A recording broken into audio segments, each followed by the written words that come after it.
Ախ, դրամատիկայնություն եւ ինքնակենտրոնացում, ասցիձենտ նադա։ Առյուծի բարձրացնող նշանի դրսևորման ամենավտանգավոր կողմն է դա, որը կարող է լինել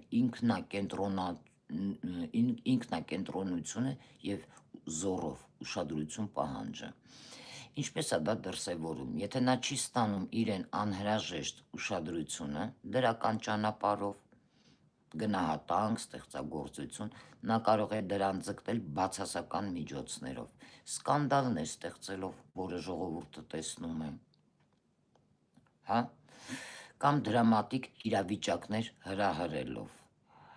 պատիվ, ռեպուտացիա,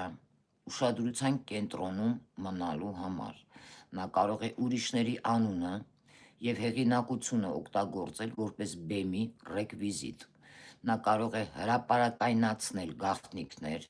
առյուծի դրամայով, որովհետև ասիդենտը առյուծ է, որպեսզի ինքը մնա պատմության